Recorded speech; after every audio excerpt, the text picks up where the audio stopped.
This is episode 39, and today we're gonna get to the bottom of the question, why some singers sound so boring.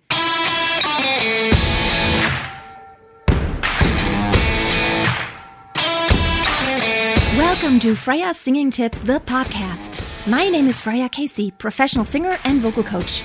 I have been on stage my whole life, and I'm passionate about helping you discover the awesomeness in your own voice. Opera, musical theater, jazz, pop, folk, rock, I have done it all. And I want to give you golden nuggets of advice on how to be the master of your voice.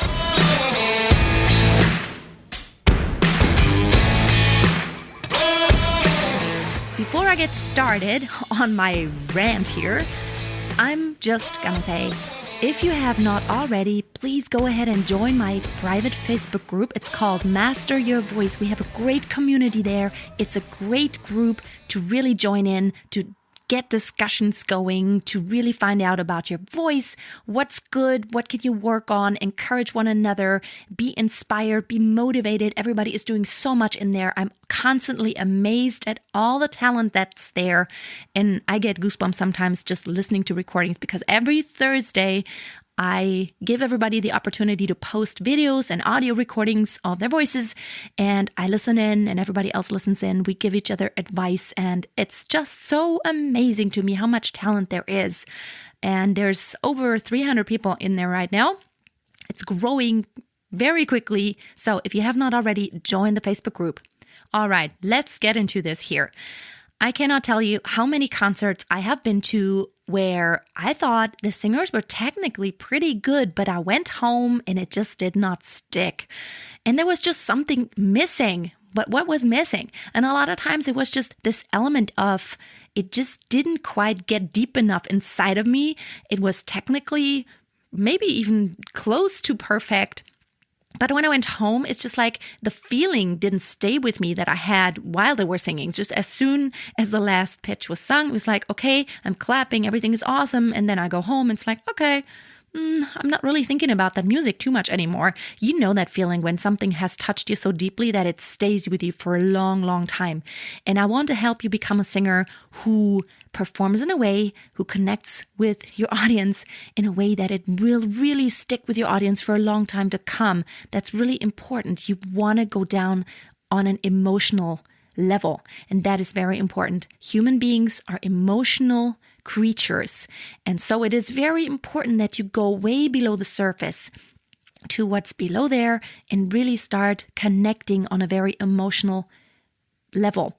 How do you do that? Now, first of all, you're going to have to let the walls down that keep you from connecting with your audience. That is not an easy thing because, first of all, of course, you're going to have to get over any doubts, any insecurities that you have, or any, stage fright, for example, is something also that you just feel like you have an out-of-body experience or something like that. Or even when you're in the studio recording, you always have in your back of your head, oh, it's got to be perfect now, and then you're not really being yourself. So learning to really, truly be yourself and to let go and to not have a wall between you and your audience, to really strip down naked, figuratively speaking, and to really connect and be vulnerable. Let yourself just be yourself. That is one huge thing. And that's gonna take time. I know it is. It took me many years to get to that point where I nowadays can get onto stage and it's like, I can totally be myself. That is truly myself, genuinely, and I'm not holding back. It was a long way, but it only happens through practice. So the more you get yourself into situations that you put yourself into this discomfort of actually being in front of people and letting yourself be vulnerable and making those mistakes and not being perfect, the more often you put yourself into those situations, the more often you're going to realize, okay, it wasn't so bad after all, because people are more forgiving than you think. They give you more credit than you may imagine. And a lot of times you have doubts that anybody wants to actually hear what you have to sing or that anybody finds beautiful what you do. But be a little bit more confident. Your audience does want to hear you. And there is beauty in your voice. Just know that. You have to be convinced of that fact. Now, let's talk about technical issues just a little bit. The way you breathe totally reflects what you feel. Much like an actor. I mean, have you ever tried to watch a movie and imagine if the actors didn't have any voice color in their breath. Now, let me explain to you what I mean by that. You breathe differently depending on whether you're happy or sad or angry or in love. Your breath is different because your body is different. Your body feels different. You have a different tension each time. And you also have a different posture. So that all changes your breath and the way you carry yourself. So whenever you sing something, let's say you're very sad, don't be afraid to incorporate some sobbing or crying. Try to remember what it feels like when you actually are sad and you're close to crying and when you really, really have something in your heart that hurts very deeply. You breathe differently. It's like, I am so sad and I'm almost crying. You don't really sing out that much because when you're close to crying, your voice barely works. And so you don't go, I am almost crying. That's not very convincing. It's more like, I am almost crying. So my breath is different, my voice is different, and it's still within, being technically correct. So don't always think about just having a voice color of being very clear and clean. It doesn't always have to be that way. Even though I do have a very clean and clear voice naturally, I don't have a raspy voice or anything like that. And I'm not trying to sound raspy at any time really, but I'm just letting the emotions in a little bit. And by doing that, stuff happens to my voice. I mean, it does a lot to my voice. And it helps a lot more if I tell you, okay, try to think of what it feels like when you're almost crying, then explaining to you what your throat does, what your vocal cords do. Just remember what it feels like whenever you are in that emotional state. Let's say you're in love and you're very close to someone. You want to be very tender, for example. Or maybe you have a little baby and it's like, summertime and the living is easy. I mean, it's actually a song that's sung to a baby. Fish are jumping and the cotton is high. So if you want that baby to truly fall asleep and you want to comfort it, you not go, summertime and the living is easy. You're not going to sing like that. It's a different voice color. And also your breathing is different. You're more like, 'cause daddy and mommy by your side. So it's not about being clean and all perfect. Yes, your pitch does need to be perfect. That is one thing that is non-negotiable. Your pitch has to be correct. That's all the time. Try to have good intonation. Very important. Now let's go to if you're mad. When you're mad, you don't breathe very calmly and you don't whisper or anything like that. You go more like, I'm so mad, I could kill you now. I'm so mad. You do totally different things. You have a lot of tension and strength in your body and you're like, while always breathing in a very open way, just like I have always been teaching, open throat, no just gasping for air or anything like that. But within that, you have a lot of freedom on how you're actually going to do that. So think about what you actually do. And it is so cool and interesting when you can truly incorporate all these voice colors that are possibly there. I mean, just think of Marilyn Monroe when she sang Happy Birthday to Mr. President. I mean, she didn't sing like, Happy birthday, Mr. President. Happy birthday to you. No, she went like, Happy birthday, Mr. President. Happy birthday to you. I mean, just trying to really show her femininity and be sexy and all that. You do it differently. Try to keep that all in mind. It is so important. And don't be afraid to dare. I mean, what if you're singing a song that really reflects you? I mean, sometimes it's a matter of life and death in a song. It's like, okay, it needs to be that. I tell my students all the time, okay, it's not enough it's not a matter of life and death yet for you. So a lot of times in songs, it needs to be so important to you that it is a matter of life and death. Okay, I'm putting all of it into this song right now and all my voice color. And it's like, this is the last thing I'm ever going to be allowed to say on earth or something like that. And then you really put everything into it. You sing it differently. Hit the road, Jack. Why don't you come back no more, no more, no more, no more. I mean, it's like, that dog, don't you ever come back. And this is the most important thing I've ever said in my life. It needs to be very, very important to you. Like a matter of life and death a lot of times. Do not be afraid to let those voice colors into your voice. Singing doesn't mean that you only produce pitches. Now, the pitch is very important, and I'm very big on singing on pitch, having good and great intonation. You need to always work on that. However, you do need to let more into your voice than just singing clean pitches. It makes it so much more interesting, first of all. And second of all, it makes it so much more fun for you. It really is a lot more fun when you really live through it and you let those voice colors change around.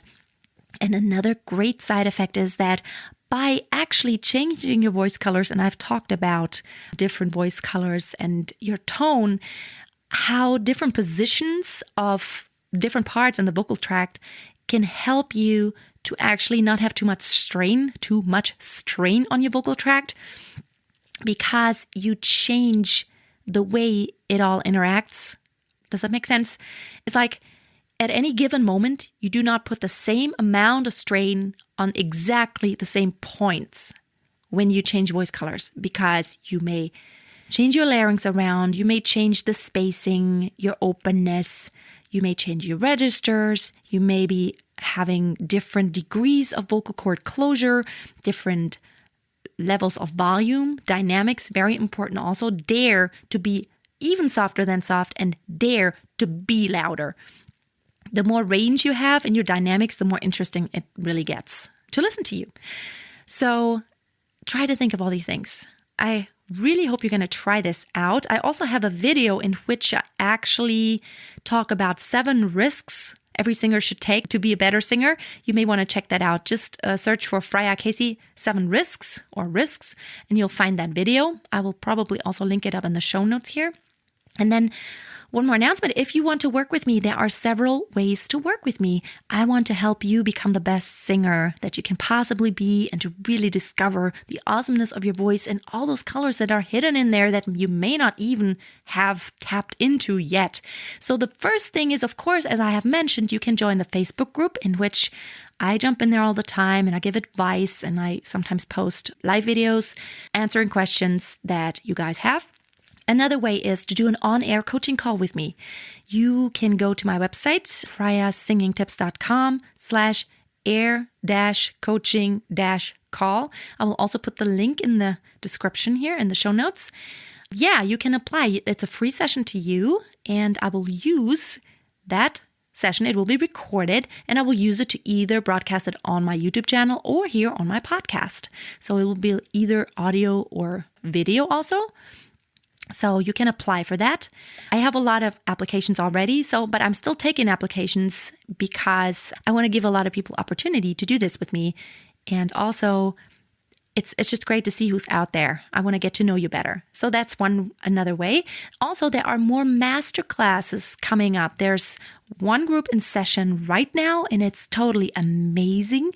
I absolutely love working with my master classes. It's a 3-month intensive program in which you get one-on-one coachings with me, but we have a weekly group meeting in which everybody will get chances to be in the hot seat, like in the center.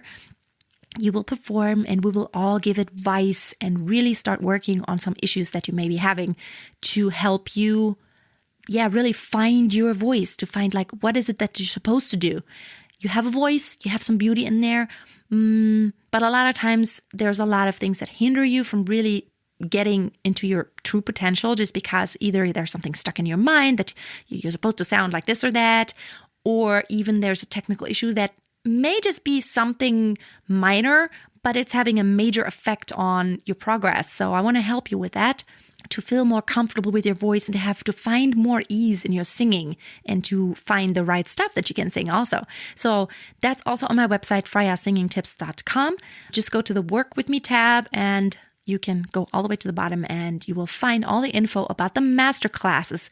Taking applications now for the next sessions, which will start probably around March or April. I'm not sure yet, depending on how soon I actually have enough people signed up to start groups again. And then also you can also schedule like a one-on-one session with me. That is also a possibility.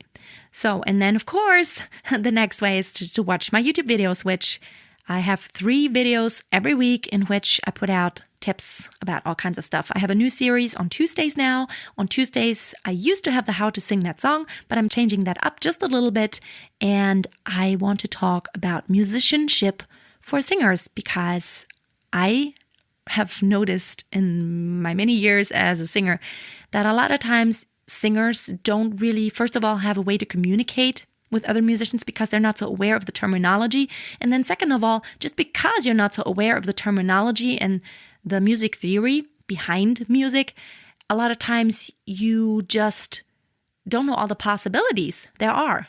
So when you know what the possibilities are, like dynamics and rubato, what that all means, glissando or portamento, what is that?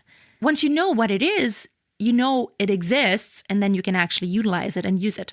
So if you don't know something exists, such a thing, you're not going to do it most likely.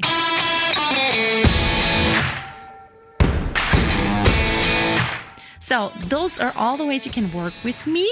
And I would love to connect with you. Like I said, hope you're having a wonderful week.